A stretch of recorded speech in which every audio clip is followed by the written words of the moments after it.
Okay, so next thing is lipid movement. Plasma membrane के अंदर lipid की जो मॉलिक्यूल्स प्रेजेंट होते हैं वो क्या होते हैं, डायनेमिक नेचर होते हैं। डायनेमिक का मतलब क्या है कि ये जो मॉलिक्यूल है, लिपिड के मॉलिक्यूल, ये एक दूसरे में अपनी पोजीशन को चेंज करते रहते हैं। जैसे कि यहाँ पर हम इस डायग्राम में देख सकते हैं कि अगर ये एक मेम्ब्रेन का स्ट्रक्चर है तो इसमें हाइड्रोफोबिक क्या हो गई है, टेल्स प्रेजेंट हो गई, जो कि किस चीज़ से मिलके बनी है, लिपिड से मिलके बनी है। तो ये क्या हो गया, लिपिड हो गया। ये क्या हो गई, मेम्ब्रेन लिपिड्स हो गई। और ये जो हेड रीजन है ये क्या हो गया, ये प्रोटीन हो गया, एज वी नो। अब अगर हम इसमें देखें कि इनमें डिफरेंट टाइप ऑफ मूवमेंट देखी जाती है। कौन कौन सी मूवमेंट देखी जाती है? First is lateral diffusion. Lateral diffusion में क्या होता है, जैसे कि हम यहाँ पे देख सकते हैं, एक अगर हम सपोज करें कि ये क्या है, एक लेयर है, with in the same layer molecule क्या करेंगे, एक दूसरे में की पोजीशन में चेंज करेंगे, एक दूसरे की पोजीशन में क्या करेंगे, चेंज करेंगे with in the same layer. तो इसे हम कह देंगे लेटरल डिफ्यूज़न। सेकेंड टाइप की जो मूवमेंट होती है, ठीक है, उसे कहते हैं, जैसे फ्लिप फ्लॉप मूवमेंट कहते हैं। फ्लिप फ्लॉप मूवमेंट में क्या होता है कि अगर एक लेयर में से लिपिड का मॉलिक्यूल दूसरी लेयर में क्या हो जाएगा, ट्रांसफ़र हो जाएगा। क्लियर? तो इसे कहेंगे flip flop movement. Flip movement तब कहेंगे जब आउटर लीफलेट से लिपिड मॉलिक्यूल इनर लीफलेट में मूव करेगा। और फ्लॉप मूवमेंट तब बोलेंगे जब मॉलिक्यूल इनर लीफलेट से आउटर लीफलेट में मूव कर जाएगा। फ्लिप फ्लॉप मूवमेंट जो है वो बहुत ही ज़्यादा रेयर केस होता है, रेयरली अकर होता है। नेक्स्ट जो मूवमेंट है देखी जाती है वो होती है रोटेशन मूवमेंट। रोटेशन मूवमेंट में एक मॉलिक्यूल अपने ही एक्सिस पे क्या करता है, रोटेशन करता है। ये भी बहुत फ्रीक्वेंट मूवमेंट है, आमतौर पर देखी जाती है।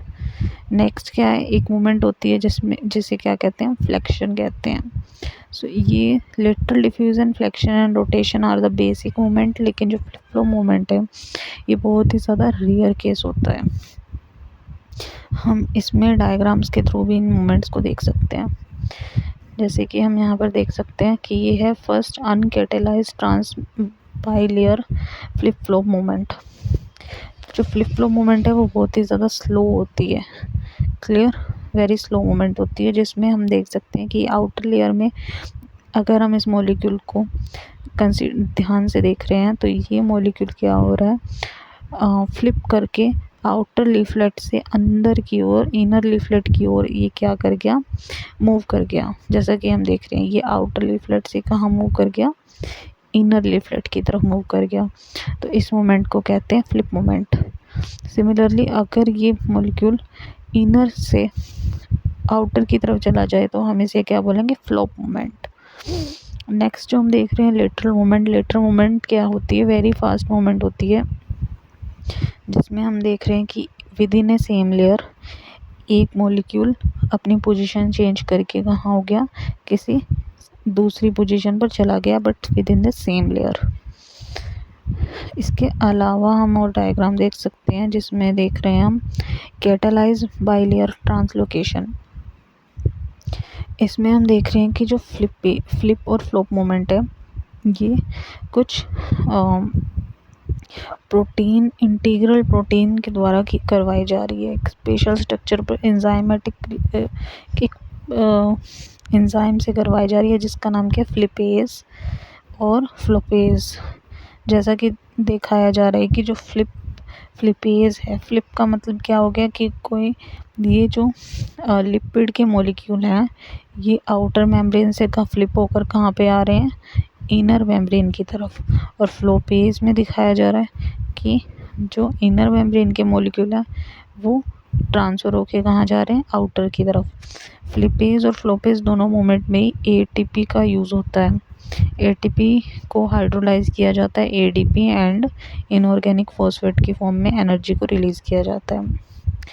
जो फ्लिपेज मोमेंट है उसमें P type ATPase pump use होता है।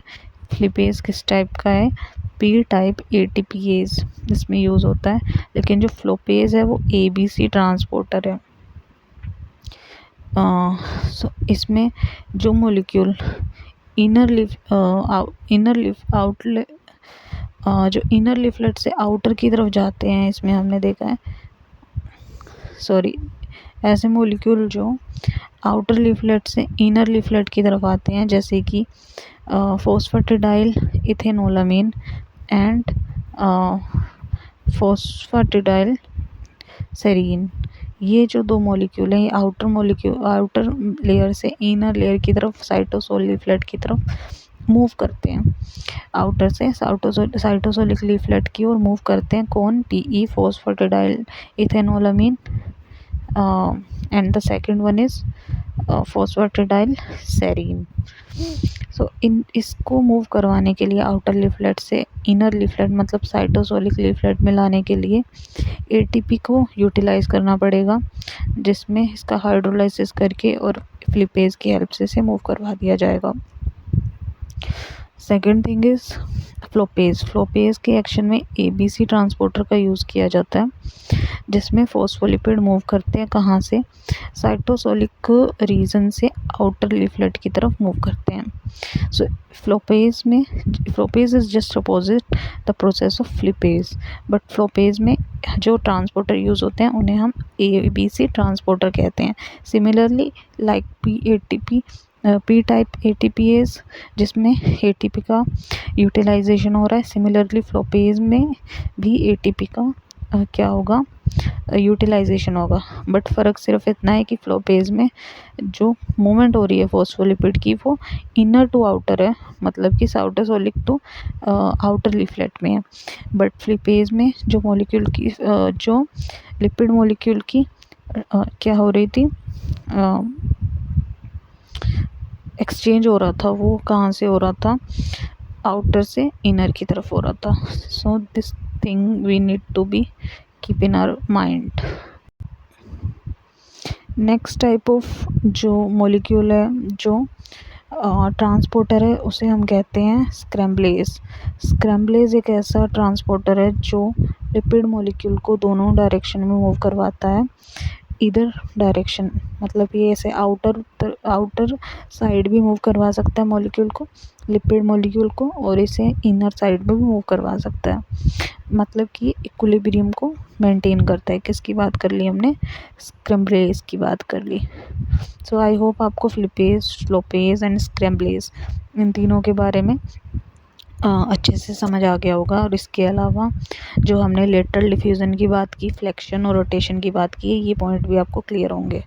बात क्या हमें याद रखनी है कि जो फ्लिप फ्लॉप मूवमेंट रहती है जिसमें फ्लिपेज, फ्लोपेज और स्क्रैम्बलेज का यूज़ हो रहा है वो बहुत ही रेयर केस है। बट लेटरल डिफ्यूज़न में फ्लेक्शन, रोटेशन, ये प्रोसेस क्या है, बहुत ही फ्रीक्वेंट प्रोसेस है। आमतौर पर ये सेल में फास्ट मूवमेंट होती रहती है इनकी।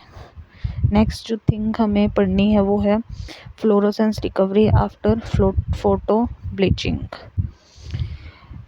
तो fluorescence recovery after photo bleaching मतलब कि फ्रैप टेक्निक में हम क्या देख रहे हैं? The lateral diffusion rate of the membrane, protein and the lipid can be measured by using this technique of fluorescence recovery after photo bleaching FRAP technique। जैसा कि यहाँ पे दिखा रखा है कि अगर एक ये मोनोलेयर है, क्लियर, ये एक फॉस्फोलिपिड की लेयर है जिसमें हमने लेज़र बीम को इस पर क्या करवाया? फॉल करवाया। जैसे ही लेज़र बीम ने इस पर क्या किया? अपना रेडिएशन पैक डाला, तो इस वजह से इसमें से जो कुछ मॉलिक्यूल्स हैं, ठीक है, इस कुछ मॉलिक्यूल क्या हो गए? इस पोजीशन से डिस्प्लेस हो गए। क्या हो गए? ब्लीच हो गए। कुछ मॉलिक्यूल्स यहाँ से क्या हो गए? ब्लीच हो गए। लेकिन कुछ टाइम के बाद देखा गया कि ये जो ब्लीचिंग हुई है, इस ब्लीचिंग की रिकवरी हो गई। इस ब्लीचिंग की रिकवरी होने का मतलब है, जैसे आप देख सकते हैं 1 2 3 4 5 मॉलिक्यूल अर्लियर क्या हो गए थे? ब्लीच हो गए थे लेज़र बीम से। बट कुछ टाइम के बाद हमने क्या देखा, इस ब्लीच की रिकवरी हो गई। तो हम देख सकते हैं 5 में से 3 मॉलिक्यूल ही सिर्फ ब्लीच रह गए, बाकी सब क्या हो गए, रिकवर हो गए। तो ये जो रिकवरी है ये शो कर रही है कि हमारी जो सेल फॉस्फोलिपिड की मेम्ब्रेन होती है वो फ्लूइड इन नेचर होती है। फ्लूइडी है मतलब कि इसमें ये सब मोमेंट्स चलती रहती हैं। कौन कौन सी, lateral diffusion, flexion, rotation, flip flop moment, जिस वजह से ये मॉलिक्यूल अपनी पोजीशन डिस्प्लेस करते रहते हैं, एक जगह से दूसरी जगह पे ये मूव करते रहते हैं। तो फ्रैप टेक्निक हमें ये दिखाती है। जैसे कि आप इस ग्राफ में देख सकते हैं कि सबसे पहले फ्लोरोसेंस इंटेंसिटी दी गई, ठीक है, जिसमें क्या हुआ, इसने मॉलिक्यूल्स को क्या कर दिया, ब्लीच कर दिया। ब्लीच होने के बाद उस ब्लीच हो गई तो इनका नंबर कम हो गया, लेकिन धीरे धीरे क्या हुआ, ये ब्लीचिंग का इफ़ेक्ट कम होने लगा और ये मॉलिक्यूल क्या होने लगे, रिकवर होने लगे। हम देख सकते हैं रिकवरी का नंबर क्या हो रहा है, बढ़ता जा रहा है। तो ये रिकवरी का नंबर क्यों बढ़ रहा है, क्योंकि ये मॉलिक्यूल्स क्या होने लग गए, अपनी पोजीशन से में मूव करने लगे, लाइक फ्लिप फ्लॉप मोमेंट के थ्रू, लेटरल डिफ्यूजन के थ्रू एंड फ्लेक्शन के थ्रू ये मॉलिक्यूल क्या करने लग गए, मूवमेंट करने लग गए। सो फ्रैप टेक्निक से हमें ये पता लगता है कि जो मेम्ब्रेन है फॉस्फोलिपिड की मेम्ब्रेन वो क्या है, फ्लूइडी है एंड डायनेमिक इन नेचर है। Okay, so next thing is lipid aggregation. Lipid aggregation term से हम क्या समझते हैं, जिससे पता लग रहा है कि इसमें लिपिड के जो मॉलिक्यूल हैं वो क्या कर रहे हैं, एग्रीगेट कर रहे हैं, मतलब अपनी पोजीशन पर एक साथ अरेंज हो रहे हैं। सो लिपिड एग्रीगेशन में हम ये देख रहे हैं कि जो लिपिड के मॉलिक्यूल हैं वो एक पोजीशन में क्या हो रहे हैं, एग्रीगेट हो रहे हैं, इकट्ठे हो रहे हैं। तो हम देखते हैं जो लिपिड के मॉलिक्यूल होते हैं वो एग्रीगेट होकर डिफरेंट डिफरेंट स्ट्रक्चर बनाते हैं, लाइक माइसेल्स की फॉर्मेशन करते हैं, बाइलेयर फॉर्मेशन करते हैं, वेसिकल की फॉर्मेशन करते हैं। अगर हम माइसेल्स की बात करें तो यहाँ पर हम देख सकते हैं कि इसका एक जो सिंगल सब यूनिट है, ठीक है, इसमें भी क्या है, एक पोलार हेड रीजन प्रेजेंट है और इसके साथ में नॉन पोलार जो है वो टेल प्रेजेंट है। बट जो सिंगल इंडिविजुअल यूनिट है माइसेल्स की, उसका अगर हम क्रॉस सेक्शन ले तो उसमें हेड का जो रीजन रहता है वो क्या होता है, ग्रेटर होता है एज कंपेयर टू टेल, ठीक है। और ये कैसा स्ट्रक्चर बनाता है, एक कोनिकल स्ट्रक्चर बनाता है। इंडिविजुअल सब यूनिट कैसा स्ट्रक्चर बनाती है माइसेल में, कोनिकल स्ट्रक्चर। नेक्स्ट थिंग जो हमें देखनी है वो है लिपिड बाइलेयर। इसमें जो इंडिविजुअल सब यूनिट है वो कैसे स्ट्रक्चर बना रही है, cross section, cylindrical cross section बना रही है, जिसमें हेड और टेल दोनों के साइड चेन का इक्वल ही प्रोपोर्शन है, मतलब जितना हेड का प्रोपोर्शन है उतना ही उसके साइड चेन का प्रोपोर्शन है। सो ये बाइलेयर का स्ट्रक्चर है लिपिड एग्रीगेशन में। और थर्ड जो स्ट्रक्चर लिपिड एग्रीगेट करके बनाती है उसे बोलते हैं वेसाइकल। वेसाइकल में क्या होता है, जो डबल लेयर्स प्रेजेंट है वो एक दूसरे के पैरेलली प्रेजेंट रहती है और इनके बीच में एक्वस कैविटी प्रेजेंट होती है, ठीक है, done. So these are the structure of lipid aggregated molecule. So now the next topic is critical micelle concentration, CMC. So CMC is the minimum concentration of surfactant amphiphilic molecule in a solution at which the micelles start form. CMC एक ऐसी minimum concentration है surfactant की जो कि एम्पीफेलिक molecules हैं एक solution में, जिसके बाद माइसेल्स की फॉर्मेशन स्टार्ट हो जाती है। जैसे कि इस डायग्राम में हम देख सकते हैं कि अगर डिटर्जेंट का कंसंट्रेशन बढ़ाया जा रहा है, जैसे जैसे डिटर्जेंट का कंसंट्रेशन बढ़ाया जा रहा है तो पहले मोनोमर यूनिट्स थी, जैसे ही वो CMC पॉइंट को, क्रिटिकल माइसेल कंसंट्रेशन को क्रॉस कर लेते हैं तो उसके बाद वो क्या बनाना स्टार्ट कर देती हैं, माइसेल्स बनाना शुरू कर देती हैं। Below the CMC surfactant molecule remains an individual monomer in solution. CMC से जो पहले का रीजन रहेगा उसमें जो डिटर्जेंट है वो मोनोमर की फॉर्म में रहेंगे, बट आफ्टर अबव CMC, जैसे वो CMC के क्रिटिकल पॉइंट को क्रॉस कर लेता है तो वो माइसेल्स की फॉर्मेशन कर लेता है, मतलब ये सरफेक्टेंट मॉलिक्यूल एग्रीगेट हो जाते हैं और फिर फॉर्म बनाना स्टार्ट कर देते हैं। सो ये हमने क्या देख लिया, micelle, critical micelle concentration CMC। Next thing is, अगर हम डिफरेंस देखें माइसिल्स, बाइलेयर एंड वेसिकल का, जो वेसिकल्स होती हैं उनको हम लाइपोसोम भी कहते हैं। लाइपोसोम का जो हम फंक्शन देखते हैं वो आर्टिफिशियल डिलीवरी सिस्टम में देखते हैं, जब हम किसी ड्रग को liposome mediated gene transfer method में यूज़ करते हैं। शेप अगर हम देखें माइसिल्स की तो वो स्फेरिकल शेप रहती है। बाइलेयर जो रहता है स्ट्रक्चर वो शीट लाइक रहता है, फ्लैट स्ट्रक्चर रहता है। वेसिकल की बात करें तो वो स्फेरिकल शेप में एक्वस कोर में प्रेजेंट होती है। Next thing is monomer shape, जो माइसिल से जैसा कि हमने देखा था उसमें कोनिकल शेप प्रेजेंट होती है और हेड का रेशो लार्ज होता है as compare to tail. Bilayer में बात करें तो हेड और टेल का रेशो सेम रहता है और इसके जो मोनोमर है उसकी शेप सिलेंड्रिकल शेप रहती है। वेसिकल की बात करें तो उसमें शेप सिलेंड्रिकल रहती है और हेड एंड टेल का प्रोपोर्शन इक्वल रहता है। नेक्स्ट है नंबर ऑफ लीफलेट। माइसिल में सिर्फ 1 लेयर ऑफ लीफलेट प्रेजेंट रहती हैं, बट बाइलेयर में 2 लेयर्स प्रेजेंट होती हैं एंड वेसिकल में भी 2 लेयर प्रेजेंट होती है, inner leaflet and outer leaflet, मतलब इसमें 2 लेयर्स प्रेजेंट होती हैं। इंटीरियर कॉम्पोजिशन बात कर लें तो जो माइसिल्स होते हैं उसके अंदर की कॉम्पोजिशन हाइड्रोफोबिक इन नेचर होती है, मतलब कि वाटर रिपेलेंट होती है। वाटर रिपेलेंट क्यों होती है? क्योंकि उसके अंदर क्या प्रेजेंट होती है, फैटी एसिड की टेल्स प्रेजेंट होती है जो कि हाइड्रोफोबिक इन नेचर होती है। अगर हम बाइलेयर की बात कर रहे हैं तो उन दोनों की जो लेयर होती है, बिकॉज इसमें 2 लेयर्स प्रेजेंट है और वो दोनों ही फैटी एसिड की मिलके बनी हुई है, तो इसका जो अंदर का जो इंटीरियर रीजन होगा बाइलेयर का वो भी कैसा होगा, हाइड्रोफोबिक होगा। अगर वेसिकल की बात करें तो इसमें जो एक्वस कैविटी प्रेजेंट होती है वो कैसी होती है, हाइड्रोफोबिक इन नेचर होती है।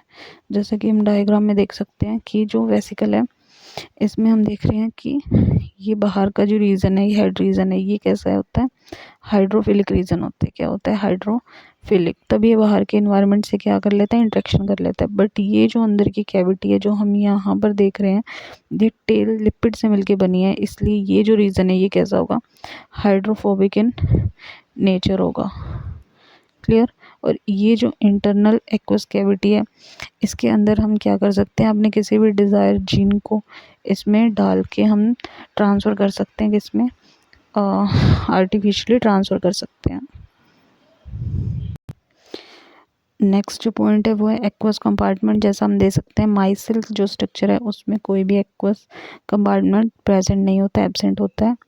सिमिलरली बाइलेयर भी रिजिड होती है, उसमें भी कोई भी एक्वस रीजन कैविटी प्रेजेंट नहीं होती, बट वेसिकल के में कुछ एक्वस अपार्टमेंट प्रेजेंट होता है, जैसे कि हमने भी डायग्राम में देखा है कि वेसिकल के अंदर ये क्या है, एक्वस कैविटी प्रेजेंट है।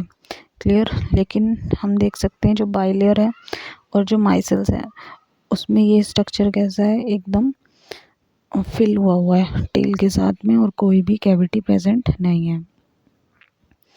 नेक्स्ट जो हमें देखना है इसमें कॉमन लिक्विड क्या लिपिड्स प्रेजेंट कौन से होते हैं। जो माइसिल्स होते हैं उसमें फैटी एसिड डिटर्जेंट प्रेजेंट होते हैं, बाइलेयर में फॉस्फोलिपिड प्रेजेंट होते हैं एंड वेसिकल में भी फॉस्फोलिपिड्स प्रेजेंट होते हैं। नेक्स्ट थिंग है एनर्जेटिक्स। माइसिल्स में stable single tail lipids present होते हैं, बाइलेयर में planar as unstable tail expose होती हैं और वेसिकल में energetically most stable expose tail present होती हैं। मतलब कि माइसिल में सिंगल लेयर ही क्या होती है, लिपिड की प्रेजेंट होती है और इसमें बाइलेयर में एज की तरफ से अनस्टेबल टेल एक्सपोज होती हैं। और सबसे ज़्यादा जो स्टेबल एक्सपोज टेल स्ट्रक्चर है वो कौन बनाते हैं, वेसिकल्स बनाते हैं।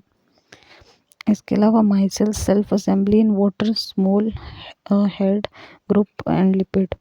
अगर हम वाटर में इसको डालेंगे माइसिल्स को, ये क्या हो जाएंगे, ईजिली सेल्फ असेंबल हो जाएंगे। ये ईजिली असेंबल इसलिए हो जाएंगे क्योंकि इनके पास पोलार हाइड्रोजन ग्रुप प्रेजेंट होता है जो वाटर मॉलिक्यूल से एग्रीगेट करके असेंबली प्रोवाइड करता है।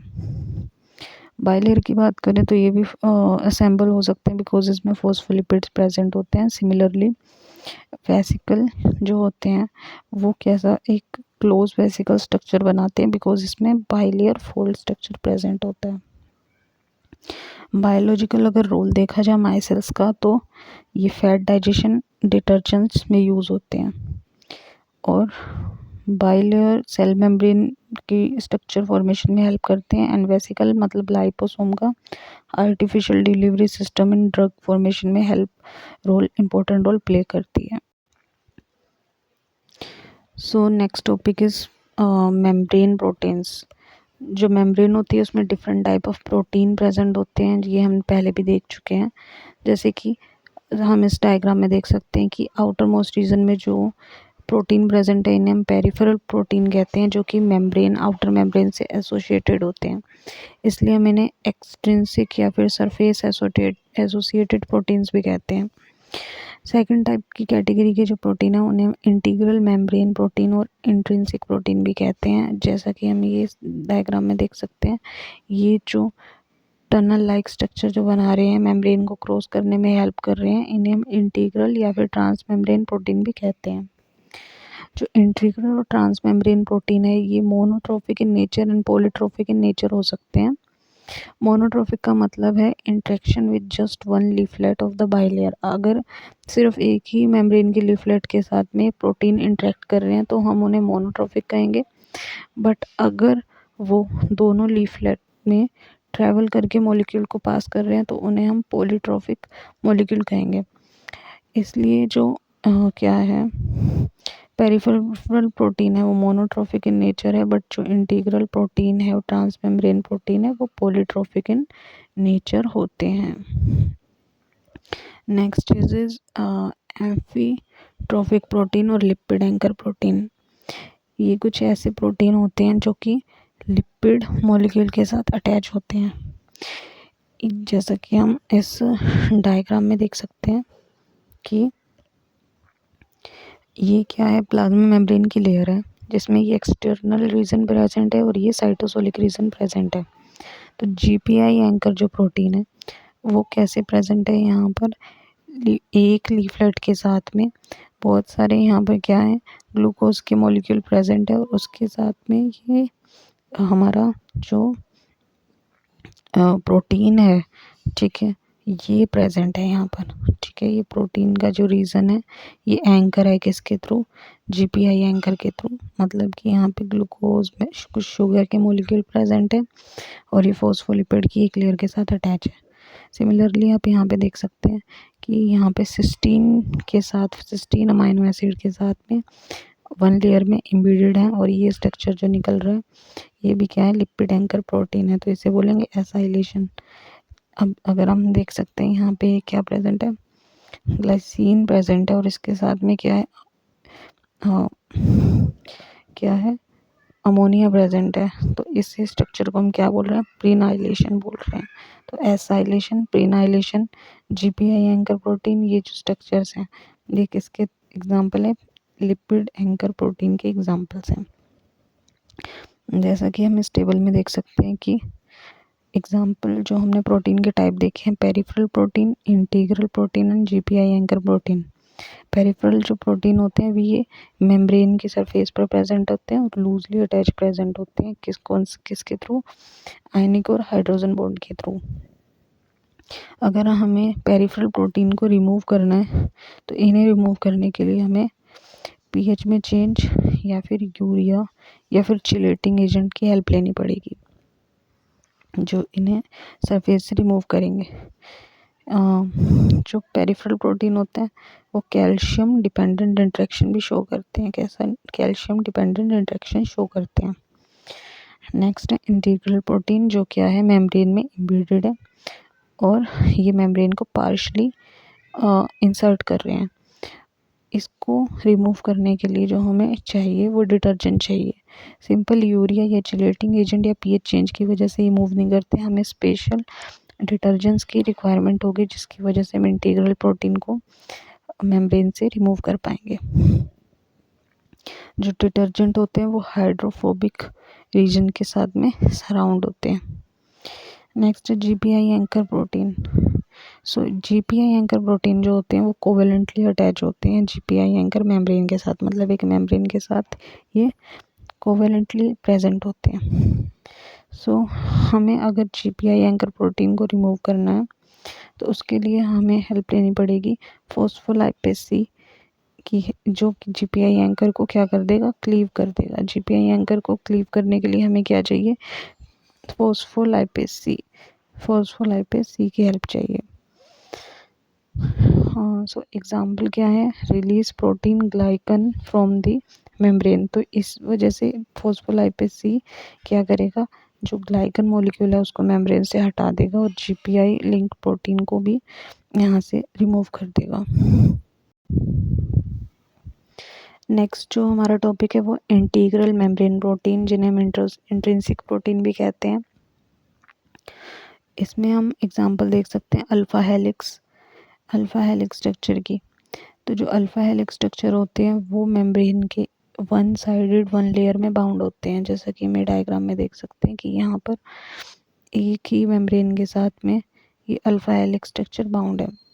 ठीक है, सो अगर ये एक ही मेम्ब्रेन के साथ में बाउंड होगा एक ही लीफलेट के साथ तो इसे मोनोट्रोफिक कहेंगे।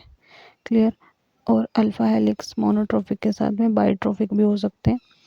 जैसे एग्जांपल है single pass trans membrane alpha helix, जो प्लाज्मा मेम्ब्रेन को सिर्फ एक ही बार में क्या करता है, पास करता है, तो उसे हम बाइट्रोफिक अल्फा हेलिक्स भी कहते हैं।